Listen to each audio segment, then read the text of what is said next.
কত বিশ্রী বকা দিছে আমি নাকি ভারতীয় বেশ্যার ছেলে। আমাকে ফুজু পাগলা বলে, আমি জানিও তো না যে আমার নামে একটা শোকজ আসতে পারে, তো আগে মানুষ জানে।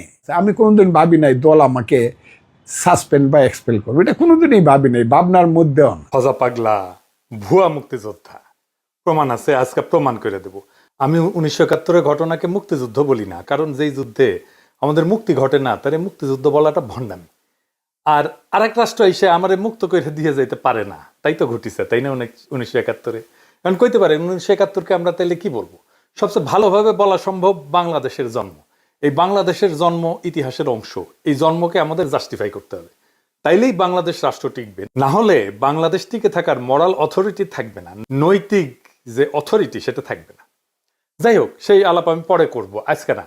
আজকের আলাপটা একটু মুখরোচক টাইপের। 1971 নিয়ে, মুক্তিযোদ্ধাদের বীরত্ব নিয়ে ফাপা আর মিছা কথা কিভাবে ধরতে হয় সেটা দেখাই দেব। ফজা পাগলা একটা সাক্ষাৎকার দিচ্ছে বেকাত্তর টিভিতে, রণাঙ্গনের স্মৃতি এই সিরিজে তারে আনিছিল। শফিক আহমেদ এটা এই অনুষ্ঠান করতো। তো এই অনুষ্ঠান এতই গুরুত্বপূর্ণ মুক্তিযুদ্ধ চেতনা মারানীদের কাছে যে মুক্তিযুদ্ধ জাদুঘর এই জন্য তারে পুরস্কার দিচ্ছে। দেখেন, তার মানে এই প্রোগ্রামে যা যা বলিছে সেই সব গুরুত্বপূর্ণ কথা আমাদের আমলে নেওয়া উচিত। আসেন এগুলো আমরা দেখি, আগে তার কথা শুনি, তারপরে আমরা পরীক্ষা করে দেখি কথাটা সত্য আর মিথ্যা কিনা। প্রথম দাবি, সে 1971-এর 9 মার্চ পতাকা উড়াইছে। দেখেন এডিটর সাহেব, তার কথাটা দেখান। আমি কিশোরগঞ্জে 9 মার্চ পতাকা উড়ালাম, 10ই মার্চ কিশোরগঞ্জ শহরে রইলাম, 11ই মার্চ আমি ইটনা আমার গ্রামের বাড়িতে চলে গেলাম। আচ্ছা, এইবার আসেন দেখি কিশোরগঞ্জে কে কবে স্বাধীন বাংলাদেশের পতাকা উড়াইছিল। 1971 সালে 6 মার্চ অকুতোভয় ছাত্রনেতা কামরুজ্জামান কমরু কিশোরগঞ্জে সর্বপ্রথম স্বাধীন বাংলাদেশের পতাকা উত্তোলন করেন। কিশোরগঞ্জে পতাকা উড়ানো হয়েছে 6 মার্চ, 9 মার্চ না। আর সে উড়ায় নাই। এইটা সাহেব একটা স্কোর কার্ড করেন না পাশে, শেষে দেখুন নি ওই পাস করিছে না ফেল করিছে, লেখেন পতাকা উড়ানোর দাবি, নাম্বার কত দিমু, হদ্দুটে 0, লাড্ডা গোড্ডা। আসেন পরের দাবি কি তা দেখি। তারপরে সে কয় যে 11 মার্চে গ্রামের বাড়ি যায়, ইটনা থানায় গিয়ে বলে অস্ত্র দিয়ে দিতে হবে। 2 থেকে 250 ছাত্র নিয়ে নাকি ট্রেনিং করায় আনসার কমান্ডার দিয়া। পরে কইছে এটাই তার একমাত্র ট্রেনিং এবং এটাই তার কমপ্লিট ট্রেনিং আর কি, আনসারের ট্রেনিং দিয়া মিলিটারি যুদ্ধ করেছে। যাই হোক, এবং সেই ইটনায় গিয়ে আমি ওসি সহ সমস্ত পুলিশকে বললাম অস্ত্র সব দিয়ে দিতে হবে, এবং ইটনার মাঠে তৎকালীন আনসার কমান্ডারদের নেতৃত্বে আমরা ট্রেনিং দিতে শুরু করলাম। এবং সেই সংখ্যাটা আমাদের খুব কম ছিল না, প্রায় 2 থেকে 250 ছাত্র বা যুবক আমরা ট্রেনিং দিলাম ইটনার মাঠে। আমি আমার জীবনের প্রথম যুদ্ধটা করেছিলাম, ওই যে ইটনাতে যে ট্রেনিংটা দিলাম সেই ট্রেনিংটা আমার সম্পূর্ণ ছিল ট্রেনিং একটা। তো মুক্তিযুদ্ধে ইটনা উপজেলা এই শিরোনামে মুক্তিযুদ্ধ জ্ঞান কোষের প্রথম খণ্ডে এই ট্রেনিং এর কথা নাই, যদিও এই ফজা পাগলা সম্পর্কে বলা হয়েছে সে মুক্তিযুদ্ধের অন্যতম প্রধান সংগঠক। তাহলে এডিটর সাহেব, ইটনা ট্রেনিং করানোর দাবির পক্ষে কোনো প্রামাণ্য রেফারেন্স বইয়ে এভিডেন্সে নাই, তাহলে এটিও সে লাড্ডা গোড্ডা। দেন এডিটর সাহেব 2-0, কি আর করবেন, যা দিবেন হাতে তাই যাবে সাথে। এরপরে সে বলতেছে 21, 22 এবং 23 জুন সে তামাবিল জাফলং এ মীর শওকতের আন্ডারে যুদ্ধ করেছে। সে ছিল ডাউকিতে, নিজেই কইছে। দেখেন এডিটর সাহেব এই অংশটা। মেজর মীর শওকত আলীর নেতৃত্বে প্রথম আমি জাফলং এবং তামাবিলে একটা যুদ্ধ করি। পাকিস্তানি হানাদার বাহিনী জাফলং তামাবিলে ছিল, আর আমি ছিলাম ভারতের শিলংয়ের কাছে ডাউকির পারে। 3 দিন এখানে যুদ্ধ করেছিলাম। সেটা ছিল 21, 22, 23 জুন। সেই যুদ্ধ আমার প্রথম যুদ্ধ। মুক্তিযুদ্ধের সামরিক অভিযান 2য় খণ্ডে যে এই জায়গাটা যুদ্ধের কথা বলছেন, ওই যে তামাবিল জাফলং, ওই যুদ্ধের সব যুদ্ধের বর্ণনা আছে। এটা হচ্ছে রাধানগরের যুদ্ধ। অনেকগুলো যুদ্ধ হয়েছে রাধানগরে। এই অঞ্চলটা মীর শওকতের 5 নম্বর সেক্টরের অন্তর্ভুক্ত ছিল। ফজার দাবি অনুযায়ী সে মুজিব বাহিনীর সদস্য ছিল। দেখান এডিটর সাহেব, দেখান সে মুজিব বাহিনীর সদস্য। মুজিব বাহিনীর সদস্যরা দেশে ঢোকার আগে দেশ স্বাধীন হয়ে যায়। দেশে একটা ক্ষুদ্র অংশ পার্বত্য চট্টগ্রাম দিয়ে ঢোকে শেষ দিকে। তো ফজা ডিসেম্বরের 2য় সপ্তাহে ফজার কোনোভাবেই মীর শওকতের সেক্টরে যুদ্ধ করার সম্ভাবনা নাই, তাও তর্কের খাতিরে ধরি যে করছে। তাও তার বলা তথ্যই ভেরিফাই করি। আসেন মুক্তিযুদ্ধের সামরিক অভিযান 2য় খণ্ড থেকে পড়ি। রাধানগর কমপ্লেক্সের গুরুত্ব সিলেট তামাবিল ডাউকি সড়কের অবিভাজ্য ভারতীয় উপমহাদেশে ইংরেজ শাসনামল থেকেই যথেষ্ট গুরুত্ব বহন করে আসছে। ভারতের আসাম, মেঘালয়, মণিপুর, নাগাল্যান্ড, মিজোরামের সাথে স্থলপথে বাংলাদেশের ব্যবসা বাণিজ্য ও যাতায়াতের একমাত্র যোগাযোগ মাধ্যম হচ্ছে এ সড়ক পথ। দ্বিতীয় বিশ্বযুদ্ধে মিত্রবাহিনীর বার্মা ফ্রন্টে যুদ্ধ পরিচালনাতেও এ সড়কটি একটি গুরুত্বপূর্ণ ভূমিকা পালন করেছে। সামরিক দিক থেকে সিলেট তামাবিল সড়কটি নিজেদের আয়ত্তে রাখতে পারার অর্থ অনেকাংশেই ছিল সিলেটের প্রতিরক্ষা নিশ্চিত করা। এ কারণেই সিলেট তামাবিল সড়কটি যে কোনো বড় আক্রমণ থেকে রক্ষা করার জন্য পাকিস্তানিরা সিলেট শহর থেকে তামাবিল বিওপি পর্যন্ত সব গুরুত্বপূর্ণ জায়গায় সুদৃঢ় প্রতিরক্ষা ব্যবস্থা গড়ে তুলেছিল। প্রতিরক্ষা অবস্থানগুলোর মধ্যে রাধানগর অবস্থানটি ছিল গুরুত্বপূর্ণ, কেননা মুক্তিবাহিনী কিংবা ভারতীয় বাহিনী যদি সিলেট তামাবিল সড়কের রক্ষণ ব্যবস্থা ফাঁকি দিয়ে সিলেট শহর পর্যন্ত পৌঁছে যায়, সে পরিস্থিতিতে রাধানগর থেকে অতি সহজে অল্প সময় সিলেট ডাউকি সড়ক পথে যে কোনো অবস্থানে আক্রমণ করা যায়।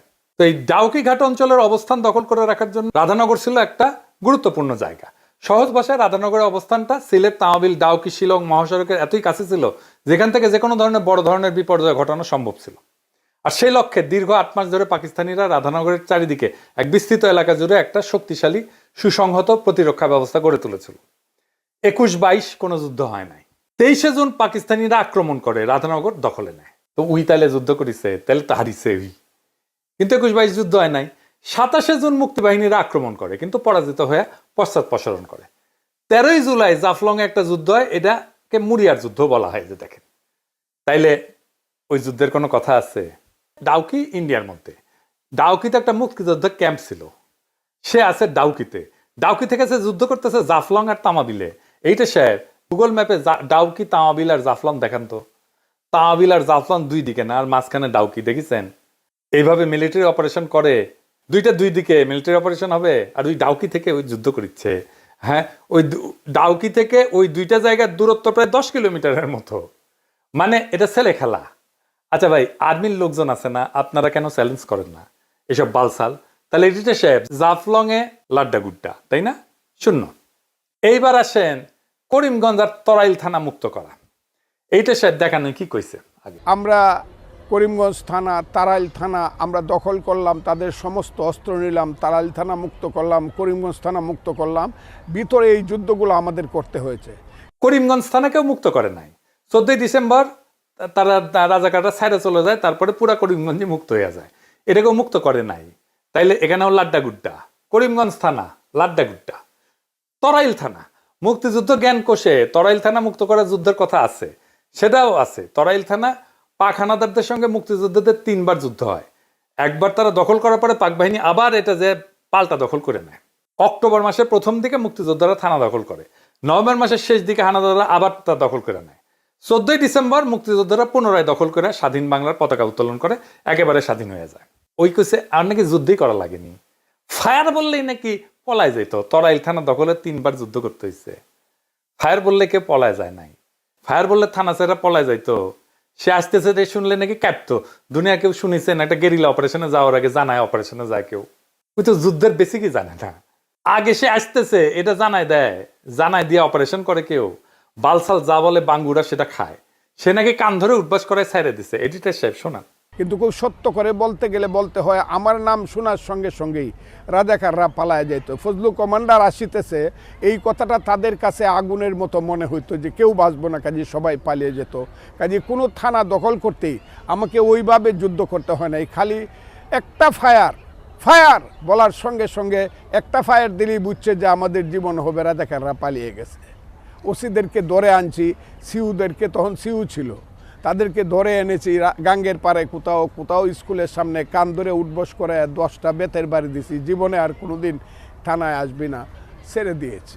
তো তারাইল থানা আবার দখল নিল কেমনে পাক বাহিনী? তাহলে এখানে লাড্ডা গুড্ডা, ডাবল শূন্য। এইটা সে দেন। ফাইনালি সবচেয়ে মজার যুদ্ধ, আসেন এর দেখি। সে বলতেছে 9 ডিসেম্বর কালনি কুশিয়ারা এসে যুদ্ধ করছে। তার কাছে জানতে চাইছে যে তাকে কখনো এমন মনে হয়েছে যে সে আর কখনো বাঁচবে না। সে কইতেছে এই কথাটা, আগে শোনান কি কইতেছে। এটা হলো 9ই ডিসেম্বর 1971 সাল। এইটা আমি বলি নাই আপনাকে। এটা হলো আমার কালনি কুশিয়ারার যুদ্ধ। মেঘনা যাকে বলে, পরবর্তী আজমিরগঞ্জ একটা নদী কালনি কুশিয়ারা হইয়া চাতলপাড়ের কাছে মেঘনায় আইসা পড়ছে। সেই কালনি কুশিয়ারার যুদ্ধে আমি 3টা স্টিমারে 179 জন পাক বাহিনী ছিল, মিলিশিয়া ছিল, রাজাকার ছিল, আমরা মাত্র 3 জন। এখনো আরেকজন জীবিত আছে। কয়েকদিন আগে আমার আরেক মুক্তিযোদ্ধা বন্ধু মারা গেছে। আমরা তিনজন, আমি ফজলুর রহমান, আমার ডেপুটি কমান্ডার নিহারেন্দু দেবনাথ, আমার আরেক সাথী আবু তাহের ঠাকুর মারা গেছে। তিনজন আমরা যুদ্ধ করি। তাদের দুইজনের কাছে 2টা এলএমজি ছিল। স্টিমার আমরা আক্রমণ করি কালনি কুশিয়ারায় 2টা এলএমজির মাধ্যমে। আমার কাছে মাত্র একটা স্ট্যান্ড গান ছিল। আমি সিগন্যাল দেওয়ার সঙ্গে সঙ্গে 2 দিক থেকে নদীর উপরে স্টিমারে ফায়ার হওয়া শুরু হইল। একদম মাস্টার ব্রিজ উড়ে গেল। শেষ পর্যন্ত পাক বাহিনী আমার কাছে সারেন্ডার করলো। এটা ছিল আমার 9ই ডিসেম্বরের যুদ্ধ। পাক বাহিনী বুঝতে পারে নাই যে আমরা তিনজন, কারণ আমি 500 লোককে লাইং ডাউন করাইছিলাম এই লাঠি দিয়া। কাজে তারা আমাদের কাছে সারেন্ডার করছিল। কি কইল? 3টা স্টিমারে 179 জন পাক সেনা আসতেছিল। তারা 3 জনে হারাই দিছে। 2 জনের কাছে সাবমেশিন গান ছিল আর তার কাছে স্টেন গান ছিল। 179 জন এই গুলিতেই সারেন্ডার করলো। হ্যাঁ, করিছে। কারণ ওই কাছে লাঠি হাতে নাকি 500 লোকরে শুয়ে রাখছিল। তাই দেখে ভাবিছে যে অনেক লোক তাদের গুলি করতেছে। ট্রেনিং পাওয়া আর্মি 2টা এলএমজি 2 পার থেকে গুলি করতেছে, নদীর 2 পার থেকে। তারপরে মনে করবে 500 লোক গুলি করতেছে, মানে বালসাল যা বুঝাবে। গাজার নৌকা পাহাড়ের চলে। পলাশী যুদ্ধ নাকি সেরা যুদ্ধ লেঙ্গা করেছিল। পাসাত কামানে শুয়ে রাখিছিল ওর সোলজারদেরকে। তো ওই রবার্ট ক্লাইভ ভাবিছে সারিছে কত কামান, কিন্তু ওর মধ্যে একজনের আসছিল চুলকানি। তো পাসাত যে হাত দিয়ে চুলকাইছে, ক্লাইভ বুঝিছে যে কেস তো খারাপ। এই চুলকানির জন্য রবার্ট সিরাজউল্লাহ হারিয়েছিল। শুনিছেন না এই গপ্প? চুলকানির ওষুধ বিক্রি করে যে সমস্ত হকার তাদের কাছে। এই গপ্প ওই ফজা পাগলা শুনেছিল। তাই শুনে আমাকে শুনেছে, আমাকে বাচ্চা কাচ্চা ভাবিছে। বাচ্চা কাচ্চারা এই সমস্ত গল্প করে, দামরা বুড়ারা এই সমস্ত গল্প করে, সেগুলো আবার শুনে কেউ কিছু কয় না। এই জন্যই এদের এত বার বাড়িছে। ইয়াল্লাহ, দরবেশ বানায় দাও, আমি এই দুনিয়ার থাকুন না। তো এডিটর সাহেব পাশ করিছে, ওই করে নাই। দেখেন না যে বিশেষ বিবেচনায় পাশ মার্ক দেওয়া যায় কিনা? দেওয়া যায় না। দেখেন দরিদ্র অথচ মেধাবী, এই কোটায় দেওয়া যায় কিনা পাশ মার্ক? এই কপালটাই খারাপ রে ফজা পাগলা। বেকার তোর টিভিতে সাক্ষাৎকার দেওয়ার আগে তুই কি আলু খাইছিলু? আলু, হ্যাঁ, তাই মনে হয় গোল্লা পাইছু। পরীক্ষার আগে আলু খাইতে হয় না রে পাগলা। তোর কোনো দোষ নাই, দোষ আলুর। তোর আলুর দোষ আছে। এবার ফুট, মুক্তিযুদ্ধর দুচাইতে আসিস না। তোর ভগন্দর হান্দাই দিব মুক্তিযুদ্ধ। এবার কে আসবে মুক্তিযুদ্ধ? নেক্সট।